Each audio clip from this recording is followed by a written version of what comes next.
Hello जी, राम राम, नमस्कार, good morning. कैसे हो आप सब? उम्मीद है सब बढ़िया होंगे और मैं भी एकदम ठीक हूँ। तो गाइज सबसे पहले बना लेते हैं हम खाना सुबह सुबह। और मैं खाने में क्या बना रही हूँ आप देख लो। मैंने कढ़ाई में तेल चढ़ा दिया है और गाइज तेल चढ़ाने के बाद मैंने डाल दिया है थोड़ा सा जीरा। रेसिपी इतनी अच्छी है कि जिसको शुगर है, बीपी है, कुछ भी है, बहुत अच्छे से खा सकता है। और ये होता है ना कि शुगर में आलू वगैरह नहीं खाते, तो आप इस तरीके से भी ये सब्ज़ी बना सकते हो। ये मैंने हींग डाल के, और ये मैंने ले ली थी भाई 4 से 5 मीडियम साइज़ की प्याज, और इनको मैंने लंबी लंबी कट कर लिया है। आप देख रहे हो कितनी अच्छी लग रही है कटी हुई भी। तो हींग डालने के बाद हमने ये प्याज डाल देनी है और इनको अच्छे से फ्राई करना है। मतलब गोल्डन ब्राउन नहीं करना, लेकिन थोड़ा सा फ्राई कर लेना है। और ये मैंने ली है शिमला मिर्च 1 पाव शिमला मिर्च को मैंने लंबी लंबी कट कर लिया है, प्याज की तरह ही बिल्कुल। और भाई प्याज में डाल दी हैं। जब प्याज फ्राई हो जाए थोड़ी बहुत, उसके बाद मसाले में मैं डाल रही हूँ थोड़ी सी हल्दी, और ये डाल दिया है मैंने थोड़ा सा अमचूर पाउडर, क्योंकि प्याज है, मीठी मीठी सब्ज़ी नहीं बनेगी। और ये मैंने डाल दी हैं लाल मिर्ची आप अपने स्वाद के अनुसार डाल सकते हो। तीखा खाना पसंद करते हो ज़्यादा डालो, और नॉर्मल खाना पसंद करते हो तो नॉर्मल। लास्ट में ऐड कर दिया है भाई नमक। और नमक ऐड करने के बाद इसको कर देंगे हम मिक्स करके अच्छे से ढक देंगे इसको। और 5 मिनट 7 मिनट में ही हमारी सब्ज़ी बनके जो है तैयार हो जाएगी, बिल्कुल रेडी हो जाएगी। तो गाइज़ आप भी बनाना और बताना कमेंट में कैसी लगी सब्ज़ी, कैसी लगी रेसिपी।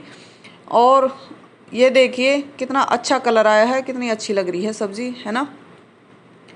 तो गाइज़ कमेंट में ज़रूर बताना कि आइडिया कैसा लगा शिमला मिर्च की सब्ज़ी बनाने का, जो है आलू के साथ ना बना के प्याज के साथ बनाने का आइडिया कैसा था, मुझे बताना ज़रूर कमेंट में। और गाइज़ 5-7 मिनट में सब्ज़ी हो जाएगी रेडी। तो गाइज नीचे का काम हो गया था ख़त्म, सोमिल चला गया है स्कूल, मंदिर हो आई हूँ मैं, सारा काम हो गया है कंप्लीट नीचे का। और अब मैं आई हूँ भाई ऊपर से मैंने करना था झाड़ू पोछा। तो मैंने सोचा पहले अच्छे से थोड़ी सी डस्टिंग कर लूँ, क्योंकि देखो दिवाली भी आ रही है, तो एकदम से है ना सिर पे आके नहीं पड़ेगा कि भाई साफ़ सफाई करनी है ना। क्योंकि थोड़ी थोड़ी अगर हम हर रोज़ कर लेते हैं ना, तो एकदम से वो नहीं पड़ता है ना। तो गाइज हर रोज़ थोड़ा थोड़ा करके हम सफाई कर लेते हैं। और डस्टिंग के लिए देखो मैंने चुन्नी ली है भाई, सिर पे चुन्नी लेनी बहुत ज़रूरी है, क्योंकि बालों में है ना धूल मिट्टी घुस जाती है और फिर इन्फेक्शन रिएक्शन होने का खतरा रहता है। मेरे को तो बहुत जल्दी होता है स्किन पे भी और सिर में भी। तो मैंने चुन्नी ले ली है। और आप देख रहे हो कितनी धूल जमी हुई है ना। देखो वैसे तो मैं ना तीसरे चौथे दिन डस्टिंग करती हूँ, लेकिन फिर भी इतनी इतनी धूल पता नहीं। और आप देख रहे हो मेरा कमरा बिल्कुल बंद है। बाहर जो ये मैंने जाली वाली खिड़की खोली है ना, इसके पीछे शीशे वाली खिड़की भी लगी हुई है, देख लो, आप देख रहे हो ना, बाहर से बंद है, फिर भी पता नहीं कहाँ से इतनी धूल आ जाती है रूम में। तो इसलिए मैं डस्टिंग करने लग गई थी। मैं कहा चलो डस्टिंग कर लेती हूँ पहले, झाड़ू पोछा तो करना ही है। और आप लोगों के साथ भी शेयर कर लूँगी, ताकि आप लोगों को याद आ जाए कि दीपावली आ रही है तो सफाई भी करनी है। क्योंकि गाइस दीपावली ही ऐसा त्यौहार है जिस पे हम बहुत ज़ोरों शोरों से सफाई करने पे लगते हैं, है ना। बाकी और जैसे जो और त्यौहार होते हैं उन पे तो नॉर्मली हम जो करते हैं वही करते हैं, लेकिन दीपावली पे हम पूरा घर साफ़ करते हैं, सब कुछ साफ़ करके रखते हैं, तो वो एकदम से बर्डन नहीं पड़ेगा फिर। इसलिए मैंने सोचा चलो मैं भी थोड़ा थोड़ा करके अपना साफ़ सफाई का निपटा लेती हूँ। अभी तो मैंने ये दीवार भी साफ़ करनी है भाई। और ये देखिए ये मास्टर जी का ईयरबड पड़ गया है, चार्जिंग में लगाया हुआ था, ये नीचे गिर गया। काम में काम बढ़ जाता है ना।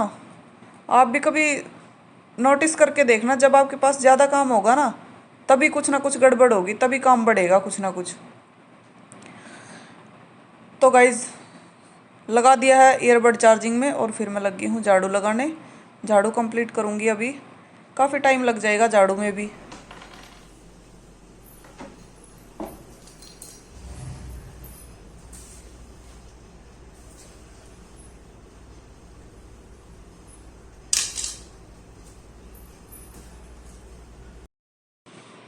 और जिस सामने की झाड़ू हो गया कंप्लीट, अब आ गए हैं हम बाहर की तरफ, मतलब दरवाजे की तरफ। तो दरवाजे की तरफ की भी मैं पहले डस्टिंग करूँगी।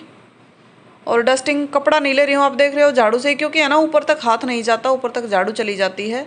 तो नीचे से तो लगभग होती रहती है डस्टिंग, लेकिन ऊपर से नहीं हो पाती हर रोज़। तो आज थोड़ा सा टाइम लगा के मैंने ये काम कर लिया है। आप लोग भी लग जाओ वही, ताकि एकदम से बर्डन ना पड़े आप लोगों के ऊपर भी, इसलिए मैं बता रही हूँ। और मैं तो खैर लगी गई हूँ, थोड़ा थोड़ा करके निपटाऊंगी, क्योंकि एक अकेला आदमी कितना करेगा। मम्मी भी कर लेती है नीचे थोड़ा बहुत, लेकिन फिर भी जो ऊपर का है, ऊपर का तो सारा ही मेरे को करना है वैसे भी, और करना तो नीचे का भी है, लेकिन धीरे धीरे करके जैसे करते जाएंगे ना तो ज़्यादा टाइम नहीं लगेगा, और धीरे धीरे करके हमारी सफाई भी हो जाएगी। और एकदम से दीपावली आती है तो टेंशन नहीं होगी कि एक अकेला आदमी कितनी सफाई कैसे करेगा, है ना। तो इसलिए मैं धीरे धीरे करके अपना लग गई हूँ आज से ही, और अभी लगभग 2 महीने पड़े हैं दीपावली के। आप लोग कमेंट में बताना कब की दीपावली कर रहे हो, क्योंकि आजकल 2 त्योहार होने लग गए ना हर चीज़ में, सब कुछ ही 2 2 मनने लग गया भाई अब।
और गाइज ये मैंने लगा लिया है बाहर से झाड़ू, यहाँ तक मैं आ गई हूँ बालकनी तक, और ये मैंने पायदान झाड़ दिया है, पायदान उठाया नहीं था पहले, अब झाड़ के रख दिया है। और अब मैं ये सारा कूड़ा समेट लूँगी। ये देखिए कोई रहता भी नहीं है भाई ऊपर, मतलब सारा दिन है ना नीचे ही निकल जाता है, फिर भी देखो कितना कूड़ा हो रखा है। और ये छोटा मोटा कूड़ा तो ये सोमिल फैलाता है, सोमिल भी नहीं रुकता ना, सारा दिन कुछ ना कुछ लगा ही रहता है किसी न किसी चीज़ में। तो आधे से ज़्यादा काम तो ये बढ़ा देता है, मेरा सोमिल बढ़ा देता है। तो जी डस्टबिन रखा है बाहर, वहाँ से लाऊंगी अभी मैं डस्टपैन, और डस्टपैन ला के कूड़ा उठा लूँगी डस्टपैन में। क्योंकि है ना ये हमारा जो आप देख रहे हो ना, यहाँ से ये बाउंड्री सी हो रखी है, ये बंद है बिल्कुल, ये खुलता नहीं, तो कूड़ा यहीं से लेना पड़ता है, यहीं से उठाना पड़ता है। यहाँ स्लाइडिंग डोर लगा हुआ है ना, तो पूरा है ना कंप्लीट बंद कर रखा है ये नीचे से। और गाइस झाड़ू मैंने लगा ली है, बालकनी में भी लगा ली है, और अब मैं लगाऊंगी भाई पोछा। तो इस तरफ की लाइट हमारी है ना ख़राब हो रखी है, अंदर की जो शीशे के पास का जगह है, यहाँ से हमारी लाइट ख़राब हो रखी है, चिमचम चमचम करती है ये, जैसे अच्छे से जल नहीं पाती, शायद ख़राब हो गई है इसलिए मैंने बंद कर दी है। कभी आप सोचो अंधेरा है अंदर, तो इसीलिए मैंने बंद करी थी ये लाइट। और अब मैं लगा रही हूँ पोछा। पोछा वही लगाती हूँ डबल, मैंने पहले भी बताया था आप लोगों को, पोछा डबल लगता है ऊपर से, नीचे से तो सिंगल ही लग जाता है, सिंगल में ही काम चल जाता है, लेकिन ऊपर से है ना डबल पोछा लगाना पड़ता है।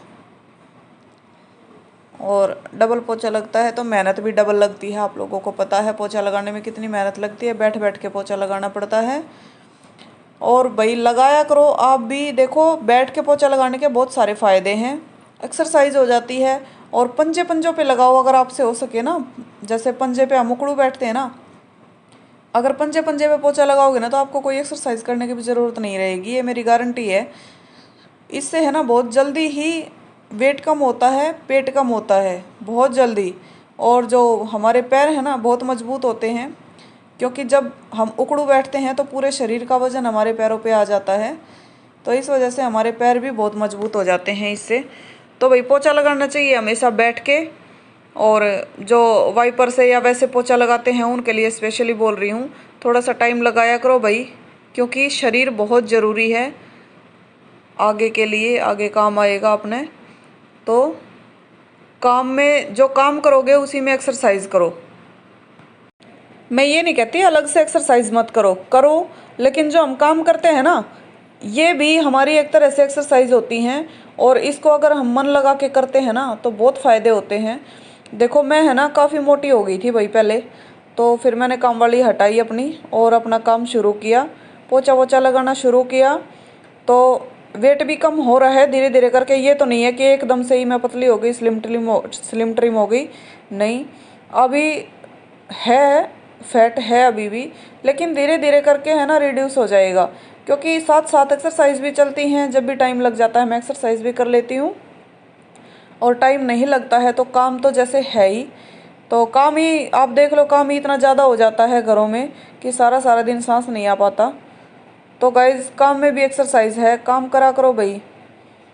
मैं तो अपना कर लेती हूँ, धीरे धीरे करके अपना सारा निपटा लेती हूँ। और 3 मंजिल तक का मकान है ऊपर तक का, तो तीसरी मंजिल पे हफ्ते 2 हफ्ते में एक बार, नहीं तो नीचे का तो काम है ही, दोनों फ्लोर पे, नीचे और ऊपर, ये दोनों, यहाँ दोनों तो हमें करना ही पड़ता है सब कुछ।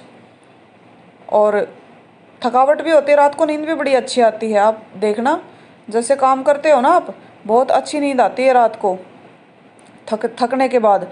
कई लोग देखे मैंने पूरी पूरी रात भर नहीं सो पाते, लेकिन अगर आप काम करोगे तो डेफिनेटली आपको नींद आएगी ही आएगी रात को, क्योंकि थकावट मान जाता है ना शरीर। और मेहनत करने के बाद तो भाई वैसे भी अच्छी नींद आती है।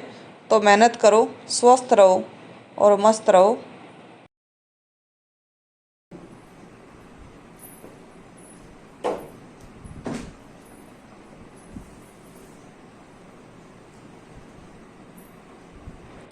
और गाइज अब मैं आ गई हूँ बाहर पोछा लगाने के लिए, तो अब मैं बाहर से पोछा लगा लूँगी। और बाहर की टाइल स्पेशली ऐसी हैं जहाँ पे सब कुछ छपता है, जैसे कोई भी आएगा तो चप्पल छपेंगी छपेंगी, पैर छपेंगे ही छपेंगे। बाहर की वजह से मुझे मतलब एक दिन छोड़ के एक दिन भी पोछा लगाना पड़ता है, हर रोज़ भी पोछा लगाना पड़ता है। अगर बाहर की दिक्कत ना हो ना तो मेरा ऊपर का तो बिल्कुल साफ़ रहता है, देखो, क्योंकि है ना यूज़ ही नहीं हो पाता। दिन में थोड़ी बहुत देर सोने के लिए आते हैं ऊपर, और फिर सारा दिन नीचे ही निकल जाता है, मतलब ऊपर का तो मतलब यूज़ नहीं हो पाता कुछ भी। और जो थोड़ा बहुत होता है ना वो चप्पल छप जाती हैं यहाँ से, और कुछ सोमिल है ना नीचे से आएगा धूल मिट्टी में खेल के और ऊपर ऐसे ही आ जाएगा चप्पल पहन के, वो ज़्यादा छपती हैं। तो उसकी वजह से मुझे पोछा लगाना पड़ता है ऊपर से, नहीं तो मेरा बिल्कुल साफ़ रहता है, ऊपर का जो पोर्शन है ना बिल्कुल साफ़ रहता है। तो गाइस पोछा लगाने के फ़ायदे बहुत हैं भाई, लगाया करो, बैठ के लगाया करो। जो हाउसवाइफ है ना वो थक जाती हैं बेचारी, और फिर सोचती हैं कि भाई खड़ा पोछा है, खड़े पोछे से मोप से या वाइपर से लगा लेते हैं, तो ऐसा मत किया करो। पोछा बैठ के ही लगाना चाहिए और बैठ के ही लगाया करो।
तो गाइस बाथरूम की भी सफाई कर दी है और व्लॉग का भी करूँगी यहीं पे एंड। तो बताना आप लोगों को क्लीनिंग व्लॉग कैसा लगा आपको और कुछ हेल्प मिली या नहीं मिली, मुझे कमेंट में ज़रूर बताना। और जो भी बहन भाई चैनल पर नए हैं प्लीज़ चैनल को सब्सक्राइब करे बिना मत जाना और लाइक कर दो भाई, शेयर कर दो वीडियो को और कमेंट में ज़रूर बताना रेसिपी कैसी थी और व्लॉग कैसा लगा आप लोगों को, ज़रूर से ज़रूर बताना मुझे कमेंट करके। तो गाइस व्लॉग को करते हैं यहीं पे ख़त्म। तब तक के लिए खुश रहिए, स्वस्थ रहिए, हंसते मुस्कुराते रहिए, खुद भी हंसिए, दूसरों को भी हंसाइए और टेंशन फ्री रहिए। Bye bye.